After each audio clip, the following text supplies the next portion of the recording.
teman saya Cinta Feby Denita dengan NIM 4232431005. Saya Gita Silatama dengan NIM 4232431005. Kami dari kelas PSPK 23B dengan mata kuliah reaksi kimia organik ingin membuat video pembelajaran mengenai materi reaksi eliminasi 1 dan reaksi eliminasi 2. Yuk, simak videonya. Halo teman-teman. Nah, di sini kami dari kelompok 4 ingin membahas mengenai reaksi eliminasi. Yang dimana subjudulnya yaitu yang pertama pengertian reaksi eliminasi, yang kedua jenis-jenis reaksi eliminasi, yang ketiga reaksi eliminasi 1, yang keempat reaksi eliminasi 2, yang kelima mekanisme reaksi eliminasi 1, yang keenam mekanisme reaksi eliminasi 2, yang ketujuh perbedaannya, dan yang kedelapan contoh produknya. Yang beranggotakan saya sendiri sebagai pemateri pertama, Cinta Feby Denita dengan NIM 4232431005. Materi pertama yaitu pengertian reaksi eliminasi, yang dimana reaksi eliminasi adalah salah satu jenis reaksi organik di mana substituen dipisahkan dari suatu molekul baik dalam mekanisme 1 atau 2 tahap. Mekanisme 1 tahap dikenal sebagai reaksi eliminasi 2 dan mekanisme 2 tahap dikenal sebagai reaksi eliminasi 1. Angka pada nama reaksi tidak berhubungan dengan jumlah tahapan dalam mekanisme tersebut, tetapi berkaitan dengan kinetika reaksi bimolekuler dan unimolekuler berturut-turut. Dalam kasus yang jarang terjadi untuk molekul yang memiliki gugus pergi yang buruk, jenis reaksi ketiga itu terjadi.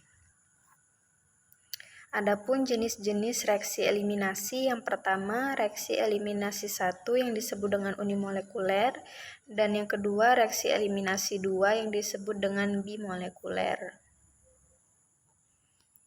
Adapun reaksi eliminasi 1 memiliki 2 tahap untuk mencapai suatu produk.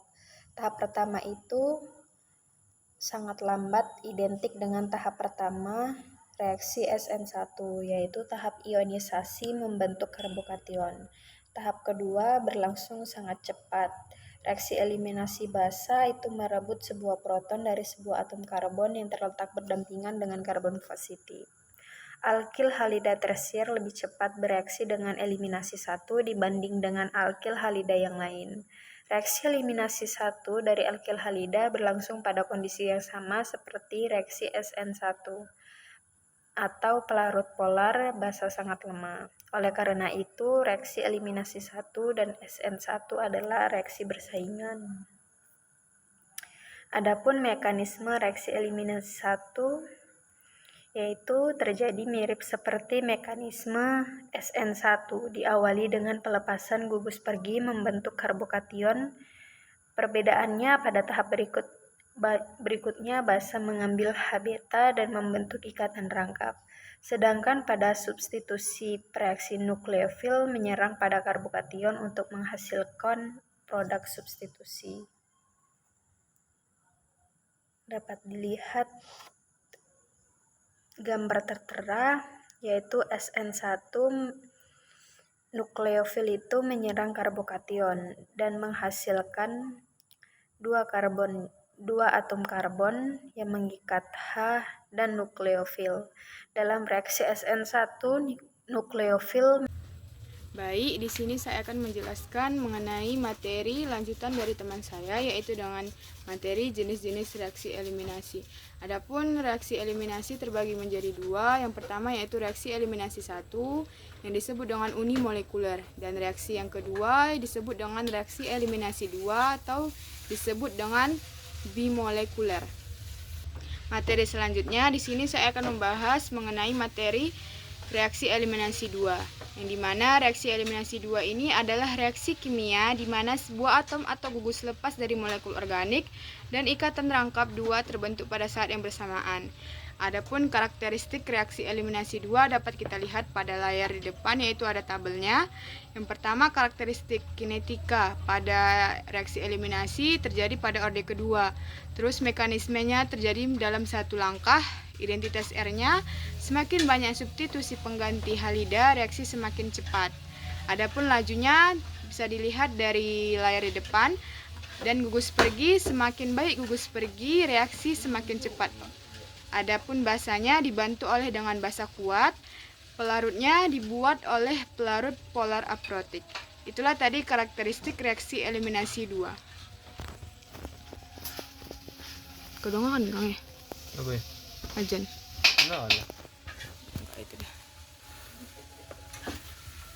Yang kedua, yang selanjutnya di sini saya akan membahas mekanisme reaksi eliminasi 2. Pada reaksi eliminasi 2 terjadi dalam satu tahap.